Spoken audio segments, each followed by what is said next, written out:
Friends, welcome to my channel. आज के इस वीडियो में मैं आपको पेंसिल की ग्रेड्स के बारे में बताऊंगा। जो लाइटर शेड्स होती हैं, डार्कर शेड्स होती हैं, ग्रेफाइट पेंसिल डिफरेंट ग्रेड्स में आती है, उनके बारे में बताऊंगा। और साथ ही मैं आपको उन टूल्स के बारे में भी बताऊंगा जिनको मैं यूज़ करता हूँ।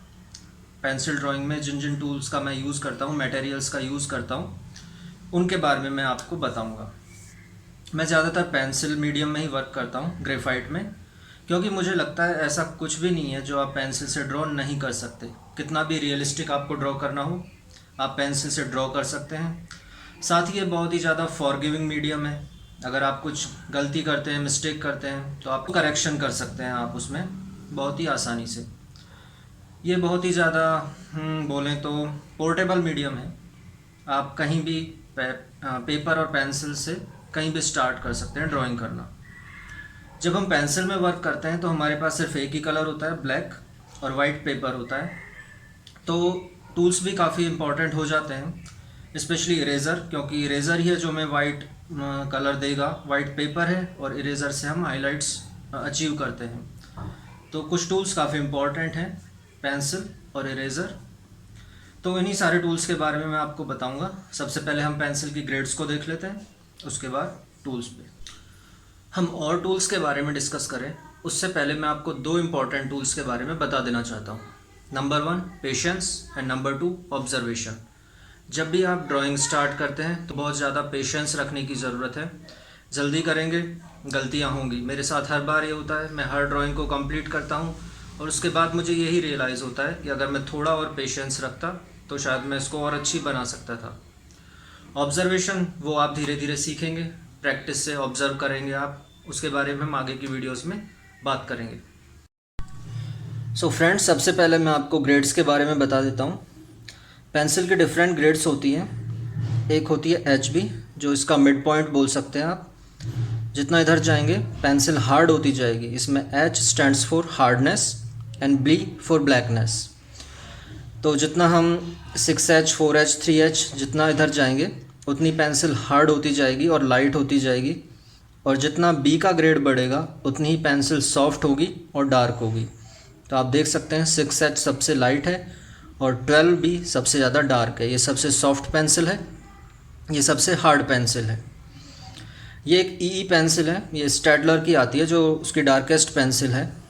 ये मैंने आपको यहाँ इसलिए बताया है क्योंकि मैं इन सारी पेंसिल्स का यूज़ नहीं करता। मैं जब ड्राइंग करता हूँ तो मैं 5 पेंसिल मेथड को यूज़ करता हूँ, जिसमें मैं ओनली 5 पेंसिल्स को यूज़ करता हूँ, सारे ग्रेड्स की नहीं। जिसमें मैं एक 4H, HB, 2B, 6B और एक कोई भी डार्केस्ट पेंसिल जो अवेलेबल है मेरे पास, जनरली वो 10B या 12B या EE होगी। इनमें से मैं कोई सी भी एक अवेलेबल हो वो यूज़ करता हूँ डार्क शेडिंग के लिए, क्योंकि इन पांचों पेंसिल से आप सारी शेड्स को अचीव कर सकते हैं। वो मैंने यहाँ दिखाया है आपको। 2B पेंसिल की ओरिजिनल जो बेसिक शेड है वो ऐसी है, लेकिन आप इससे लाइट भी अचीव कर सकते हैं, डार्क भी। थोड़ा प्रेशर देंगे, थोड़ा लाइटली करेंगे। इसी तरह 6B से आप इन तीनों शेड्स को अचीव कर सकते हैं। 10B से भी आप ये सब कर सकते हैं। तो बेसिकली मैं 5 पेंसिल्स यूज़ करता हूँ। एक H की, 6H या 4H आप कोई सी भी ले सकते हैं। शेड्स में वेरिएशन आप अचीव कर लेंगे उससे। HB, 2B, 6B और जनरली 10B या 12B डार्क शेड के लिए। ये चारकोल पेंसिल है, वो डार्क होती है। उसके बारे में मैं अभी आपको टूल्स के बाद में बताऊंगा। तो सबसे पहले हम पेंसिल्स के बारे में जानते हैं। ये वो सारी पेंसिल्स हैं जो अभी तक मैंने यूज़ की है या अभी भी करता हूँ। ये तो मैकेनिकल पेंसिल है मेरे पास। ये कोई भी नॉर्मल स्टोर से आप परचेज़ कर सकते हैं। ये HB ग्रेड की है और ये 2B है।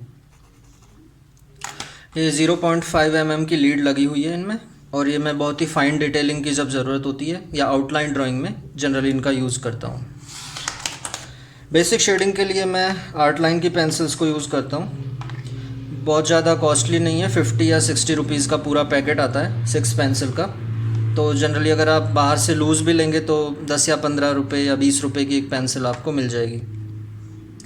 इस रेंज में और पेंसिल्स आती हैं, लाइक ये कैमलिन की है, कैमलिन की पेंसिल है, और अप्सरा की आती है, और फेबर कैसल की आती है।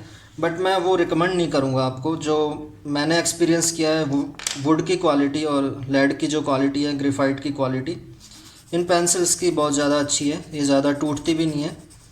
तो अगर आप इस रेंज में लेना चाहें तो आर्टलाइन इज़ द बेस्ट। और अगर आप एक्सपेंसिव जाना चाहें तो ये एक ब्रांड है स्टैडलर।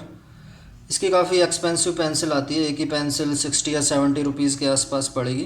पूरा अगर 6 पेंसिल का सेट लेते हैं तो वो 600-700 के आसपास होता है। मैंने इसकी एक ही पेंसिल परचेज़ की है आज तक। ये ई जो मैंने आपको बताई थी, ये ई पेंसिल है। ये स्टैडलर की सबसे डार्केस्ट पेंसिल है। तो डार्क एरियाज़ के लिए मैंने इस पेंसिल को परचेज़ किया है अभी रिसेंटली।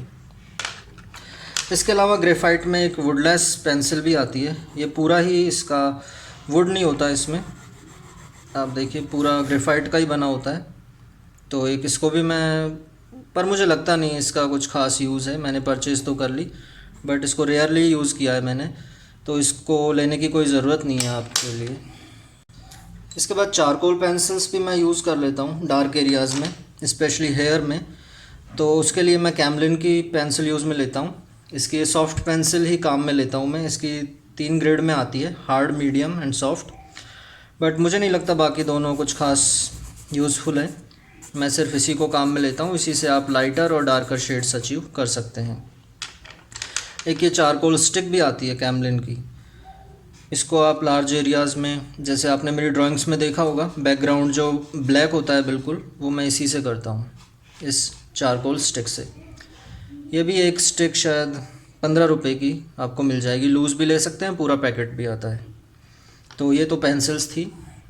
अब हम इरेज़र्स की बात करते हैं। सबसे पहले तो ये बेसिक इरेज़र आता है, स्टैडलर का है। ये सिंपल इरेज़र है, कोई भी आप यूज़ में ले सकते हैं, अप्सरा का, फैबर कैसल का, कोई भी। एक ये इरेज़र है, इसको नीडेबल इरेज़र बोलते हैं। ये आप देखिए च्युइंगम की तरह होता है। इसको आप स्ट्रेच कर सकते हैं। इसकी सबसे ख़ास बात यह है कि आप इसको किसी भी शेप में डाल सकते हैं। आपको पॉइंटेड हाइलाइट्स देनी है, लाइनिंग्स देनी है, इस तरह से। और ये गंदगी नहीं करता बिल्कुल भी। जो डस्ट होती है उसको ये एब्जॉर्ब कर लेता है। और अगर ये ब्लैक हो जाए तो आप फिर से इसको इस तरह करके क्लीन कर सकते हैं, फिर से यूज़ कर सकते हैं। एक इसकी ख़ास बात है, लिफ्टिंग या हाईलाइटिंग के काम आता है। अगर आपको कहीं पे हाईलाइट देनी है, आप इस तरह सिंपली टैप करके उसको लाइट कर सकते हैं। किसी भी शेड को हाईलाइट देने के लिए इसका यूज़ कर सकते हैं। एक ये आता है इलेक्ट्रिक इरेज़र, ये ब्रुस्टो का है। इसमें इस तरह से घूमता है, तो इसको आप इस तरह से हाईलाइटिंग के लिए काम में ले सकते हैं। बहुत ज़्यादा यूज़ नहीं है इसका, तो मैं रिकमेंड नहीं करूँगा आप ये परचेज़ करें, कॉस्टली भी आएगा काफ़ी। एक ये आता है टॉम्बो का मोनो ज़ीरो इरेज़र। ये भी वही है हाईलाइटिंग के लिए, जो बिल्कुल फाइन डिटेल्स होती हैं वहाँ पे इसका काम आता है। ये अराउंड 300 रुपीज़ का आएगा। और इसका एक रिप्लेसमेंट है अगर आप चाहें तो, ये आता है अप्सरा का। ये भी वही है मैकेनिकल इरेज़र। ये 20 रुपीज़ का आता है, ये 300 कुछ का आएगा। तो आप इससे भी कर सकते हैं वो काम। यहाँ आगे से कट करके, ब्लेड से कट करके शार्प पॉइंट बना के आप इससे भी इरेज़ कर सकते हैं। तो इसका बहुत अच्छा रिप्लेसमेंट है ये 20 रुपीज़ में। और साथ में एक रिफ़िल भी आएगी इसके। ये इस तरह का होता है, पूरी रिफ़िल होती है इसमें, एक साथ में रिफ़िल आएगी। तो ये काफ़ी लंबा चलेगा, बजाय आप इस पर इन्वेस्ट करें, इससे भी काम चला सकते हैं। स्किल्स ज़्यादा मैटर करती है। एक हाईलाइटिंग के लिए वाइट जेल पेन का भी यूज़ कर लेता हूँ मैं कई बार, ग्लॉसी इफेक्ट देना हो या आइज़ में, लिप्स में, वहाँ पर वाइट जेल पेन भी यूज़ में लिया जाता है। अब बात करते हैं शार्पनर की। तो शार्पनर आप कोई सा भी ले सकते हैं। मेरे पास ये अप्सरा का है, ये फैबर कैसल का है, नॉर्मल शार्पनर है। पेंसिल को आप इससे भी शार्प कर सकते हैं, कटर से, क्योंकि जो सॉफ्ट पेंसिल है वो शार्पनर से टूटने का डर रहता है, स्पेशली चारकोल पेंसिल्स। तो जनरली मैं क्या करता हूँ, इससे थोड़ा शार्प करके फिर मैंने ये बनाया हुआ है, आप देख लीजिए। ये एक लकड़ी का टुकड़ा था, उस पर मैंने सैंड पेपर चिपका दिया ऊपर से। तो आप इस तरह शार्प करके इस पे रब कर सकते हैं। इससे आपको पाउडर भी मिल जाएगा जो ड्राइंग में काम आएगा, और बिल्कुल पॉइंटेड पेंसिल आपको मिल जाएगी। तो ये बहुत ही अच्छा मैंने यूज़ लिया है इसका। सैंड पेपर को बहुत अच्छे से यूज़ कर सकते हैं आप, तो ऐसा आप बना सकते हैं। करते हैं ब्लेंडिंग टूल्स की, तो जनरली मैं ये आते हैं पेपर स्टम्प्स, इनको यूज़ करता हूँ। इससे आप इस तरह ब्लेंडिंग कर सकते हैं। और साथ ही ये मेकअप ब्रशेज़ हैं, ये कोई भी आप मेकअप ब्रश ले सकते हैं, इससे भी आप ब्लेंडिंग कर सकते हैं। अगर ये भी आपके पास नहीं है तो ये क्यू टिप्स होती है, इनसे भी आप इजीली ब्लेंड कर सकते हैं। बट मैं सजेस्ट करूँगा आप ब्रश को यूज़ करें, ड्राई ब्रश टेक्निक को यूज़ करें। इससे क्या पेपर भी डैमेज नहीं होगा, पेपर के जो टूथ होते हैं, जो टिश्यूज़ होते हैं वो डैमेज नहीं होंगे। पेपर स्टम्प कई बार उनको डैमेज कर देता है, तो ब्रश को ही मैं ज़्यादातर यूज़ करता हूँ। तो आप इनमें से कुछ भी यूज़ कर सकते हैं, मैं सजेस्ट करूँगा ब्रश को यूज़ करें। एक ये पेंसिल एक्सटेंडर आते हैं, जब पेंसिल आपकी बिल्कुल छोटी हो जाती है तो आप उसे ड्रॉ करना मुश्किल होता है, तो आप पेंसिल एक्सटेंडर का यूज़ कर सकते हैं। क्योंकि पेंसिल्स काफ़ी एक्सपेंसिव आती है, तो उसको लास्ट तक अगर यूज़ करना है तो आप पेंसिल एक्सटेंडर से इस तरह होल्ड करके यूज़ कर सकते हैं। एक ये भी आता है, आर्ट लाइन का है, इस टाइप का, इसमें शार्पनर भी है। तो फ्रेंड्स, आज के वीडियो में बस इतना ही। अगले वीडियो में मैं आपको पेपर के बारे में बताऊंगा कि कौन से पेपर पे आपको ड्राइंग करनी चाहिए। अगर आपको वीडियो पसंद आया होगा तो please like, share and subscribe. Thanks for watching, bye.